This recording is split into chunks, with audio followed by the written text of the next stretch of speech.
Hello, I'm Brigitte Parvin here with my beautiful friend and yoga teacher trainer Karen Barbarick for the Karen and Brigitte Hour. That will break up in minutes. Yes, exactly. More will be revealed to be continued.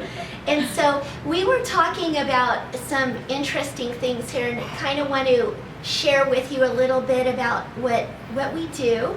And also to demystify a little bit some of the concepts around what it is that we're offering. I think there was some concepts that arose during the training that Brigitte and I wanted to clarify, because if it just came up with a small group of people, it's probably coming up with a large majority of people. I agree. So I'm really excited to be able to get back into the swing of things with offering these videos. We were also talking about the intuitive sides with the 4 clairs, and we thought it would be really fun to see what clairs are really strong in Karen. So we're going to actually do this little quiz.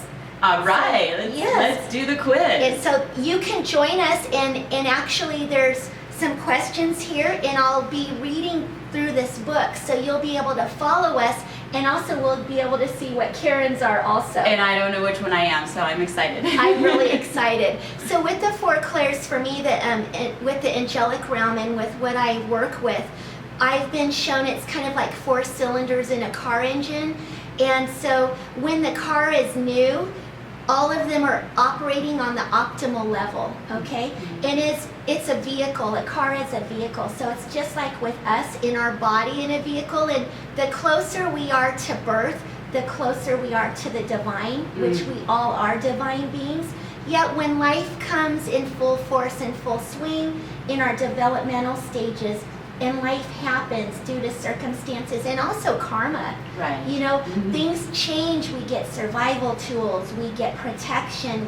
We do all of these things. So as little babies and little kids, angels and spirit guides and their guardian angels are in full force with working with them. And so kids will say, like little Johnny will say, "Oh, Mom, I've got this make-believe friend," and the mama patted on the head.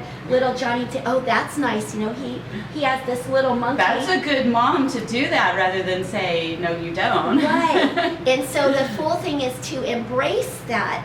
And so if somebody does discount it, then pretty soon little Johnny will start to stuff it and not tell people of what he sees anymore with his intuitive abilities. Yes. So on this is a quiz with the 4 clairs.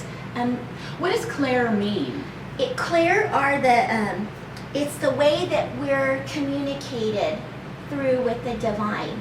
Okay. And so there's 4 different things, and it's through visions, through feelings, through thoughts, and through sounds. Oh. And so this is the way with our intuitive abilities, how we receive messages, how it's we're all channels, yet if we're blocked, we don't feel it. And so the complete awareness would be to embrace these gifts. Right. And to discover what that is within us. So finding out what our primary clairs and what's strongest is through sounds, thoughts, feelings, and through visions. So visions would be repeatedly seeing numbers. 111, 444, that is called clairvoyance. Clairvoyancy, that's clear seeing. Okay. Okay, so that's one of the clairs. Mine are 333. Those were my racing numbers. There you go. So we will still do the test, but we're zoning in on that. See, that's pretty good. The next one would be feeling and sensing a spiritual presence. And smelling flowers such as jasmine is one of their favorites. Jasmine, smelling smoke, or feeling a presence and it's not even in there. Cold spots in a room, or you just feeling like something's brushing against your side. Okay, so that is feelings. I had that last night. You did? I did. Oh, so we're 2 for 2. Not bad, right? That's pretty good. And then the thoughts would be of knowing something without knowing the origin of how you know it. So it's like buying a box of a kit and then you throw away the instructions. Yes, I don't like instructions. See, so we're 3 for 4. And then the next would be through sounds, which happens also for me a lot, is where you would hear a voice out of nowhere, a loving voice, instead of like if you're driving down the road and you're on a straightaway and it'll say turn left, and you'll go, well, I don't want to turn left because I'm needing to go straight. Well, when you hear that voice to go left instead, it would prevent you from possibly some harm. Okay. Or something of pay attention to this. So these are things that are really important. Or a TV program. I really don't watch TV much, so mine will also come through a song on the radio, through words, beautiful words, of needing to hear something at the exact time of like let it go. You know, hearing something when you're so focused in your mind that you just can't allow the divine to come in because you're trying to figure it out. Can you ask before you turn the radio on for a message? Sure. Okay. I always ask for messages during the day before even starting the day, so just be aware of how they will come to you. Okay. Now, would that be engaging the mind and the ego if we ask? It's not, because you're also surrendering. Okay. You're also surrendering to the divine. Now, one of the things that I've learned also is there's almost it could be conflicted, because oftentimes with intuition, it's always very loving. It's always very peaceful, brings you to that center. And anything from the ego is kind of like, who do you think you are? You're making this up. Fear, doubt, the lower vibration. Exactly. Okay. So that's kind of how this comes into play. So in this, the number one thing for me to remember is our ego is not our amigo. I love that. Definitely when you're applying your intuition. Yes, I learned that from one of my friends, Angie, a dear friend, Angie. And so oftentimes intuition is right brain. Okay. And so what we also encourage, and it's also with the trainings and stuff that I've had from Doreen, is what we like to develop is that joyfulness, that lightheartedness, and oftentimes we'll be so much into our left brain that we really need to almost turn that off or give it a break and tap into our creativity. Because if we don't, it doesn't allow for those four clairs to pipe up at its optimal levels. And to be in our creativity, we have to be present. We do. Completely present. We do. Because that's, tapping into our creativity is coming from our sixth chakra, right? Yes. And our full attention, which is our intuition. Tell them what our sixth chakra is. That's the Ajna chakra, the third eye right here. Yes. Pointing in. Yes. And it's not an actual eye, but you can really take it apart in the brain and it does look like an eye. It's used in a lot of Egyptian hieroglyphs and many glyphs throughout different cultures even. So yeah, the third eye, Ajna chakra. Nice. Its color is blue, indigo. It's beautiful. It's beautiful. What I would like to do, would you like to continue? We've already got 3 of your 4 clairs kind of. Yes. We'll see which one predominantly you are. And please join us. Answer these questions for yourself too. I'm a person who I like to follow the rules. I'm just kind of like that. So I will read you and guide you through this. Okay. So it's visions, feelings, thoughts, and sounds. One of these channels is the strongest for you. This is what our primary clair will be. So the other 3 clairs amplify, and they will work stronger as you strengthen and trust and believe and use that one. So if one of them doesn't work for you in the meantime, don't worry. It's kind of like working a muscle. Right. Kind of like as you go to yoga, you strengthen yourself. Same with the 4 clairs. So I would like to ask you, Karen, this is question number 1. When you initially meet someone new, what is the first thing that you tend to notice about the person? A, the way the person looks, such as clothing, hair, smile, shoes, or general attractiveness. B, how you feel around the person, such as being comfortable, amused, safe, and so on. C, whether you find the person interesting or believe this person may help you in your career.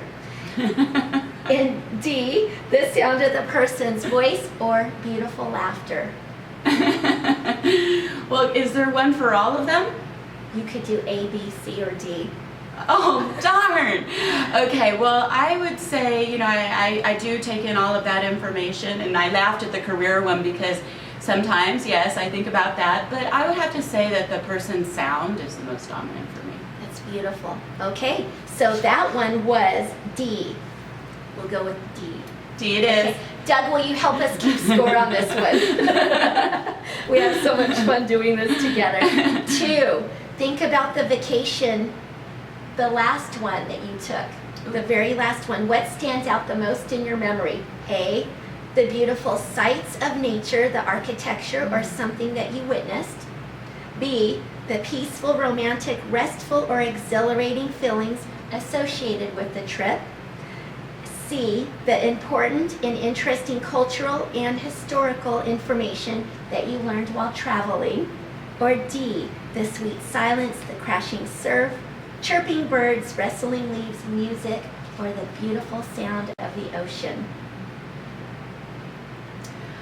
I would have to say the culture. Okay. I really enjoy culture, and it's kind of hard to answer this because I am a woman of recreation and vacation. So I was trying to narrow down which vacation. Yes. Life is a vacation. It's a vacation from being 6 feet under, right? So, Well, but I would have to say I appreciate culture. Yes. I look at that. Okay, thank you. So that was C. Okay. So we got it, Doug? 1D, 1C. And this is from the book, The Angel Therapy Handbook by my mentor, Doreen Virtue. So it's absolutely beautiful. It's the handbook. So then 3 is recall a movie that you truly enjoyed. When you think of that film, what comes to mind first? A, the attractive actors and actresses, the lighting, the costumes, the scenery. B, the way the movie made you laugh, cry, or feel. C, the interesting plot, the life characters, the twists, and the story that was during the movie. Or D, the musical score of the sound of the actors' voices and the music. How it made me feel. Okay, so there we are at B. We've got a nice collective thing here. All right. Which would, for Karen, that would make sense. D, C, and B. That's one of the reasons also I do need a little commercial break on this, just to switch gears here. That was one of the things that I chose you to be my yoga instructor. Was because of all of the different things you had to offer and the way you see things. So she's all over the place. So note your answers to the above questions. Most likely you've answered 2 or 3 questions with the same letter, which signifies your primary clair. And for me, with the way that I know you, Karen, you would have a variety and you would be tuned in and tapped in to several of them, especially with the work that you do. Right. And so you're pretty balanced with your life purpose and the well-being and taking care of yourself. And so if you're mostly A answers, you signify clairvoyance. You're highly a visual person and like to notice your scenery, people, places, and meals before you focus on anything else. Mostly B answers would be clairsentience, which is how you interact with the world through your physical and emotional feelings and sensing things. And so you would also be, your body would be an instrument, like a tuning fork. Yes, I use that when I do my consultations. Oftentimes people can't really identify what it is that they're feeling, or they confuse their feelings with their thinking. Yes. So I just go right in there and where do I feel it? Yes. And so that's a good one. So often that's a big one. A lot of people are drawn to that one. Is that the same as empathy? It is. Okay. It is. And so when we get off balance with that, that's where we need to learn the proper soul hygiene of taking care and how to discharge that and have an outlet for it. Right. And you do such a beautiful job with that with your yoga and with your Ayurveda and also with your outdoor recreation. Yeah, well, let's include that. Yes, with the grounding and all of those techniques. So then if you got mostly C answers, that would be claircognizance. And that would be direct communication through ideas, revelations of new new things of discovering any kind of a inventions. That would also be of you being a wise one and being a know-it-all, and really, really being a know-it-all, but really knowing it all and throwing away directions when you get a boxed kit. And it's kind of like you'd empty the box out and throw away the directions. You don't need them. Right. And if things are broken, you know how to fix them. So that would be with knowledge, information, and it's a way of you need to embrace your knowledge because you really do know it all. And it would be almost like getting information, getting downloads, reading a book once, and having this photogenic memory. Okay, and so those are beautiful gifts. And then mostly D answers would be clairaudience, which would be getting input from outside of, you're the first one to cringe at off-key notes, unpleasant sounds. You remember having a photogenic memory and recall material, and you get buzzing sounds in your ears. That would be with downloads. And also of hearing voices outside or inside of your mind. And it's not of losing the mind, it's really honestly of how you would receive divine messages. And you know that they're divine when they're very loving, comforting, peaceful, of going inward. Now, and they come with a particular command. They do. Like you don't want to not do it because there's this command that goes with it. Yes. So you listen. You listen, and they're always very short. It's either a word or a sentence. It's never like a long, lengthy paragraph. It's just kind of, it's doing the next thing. Right. And so it's guidance for that, and it's not explaining why you need to do it. It's just explaining peacefully to do that in a loving way. And so I like when that happens. Me too. And it's always and I always trust it. Yes. I always trust it. Yeah, it's so beautiful, isn't it? But the people that see how it can maybe change your direction in life very quickly might see it as like a chaotic, impulsive, where are you getting your information from? It can seem pretty random to the people around you. It can. When you get messages and you might change your direction, you could appear inconsistent. It can, and so it's really important to stay grounded with that when you get the information. There's a saying that I love is keep your head in the clouds but your feet firmly planted on the ground. Yeah, because I'd be a long person. It would be hard. Kind of stand up tall on that one. Yeah.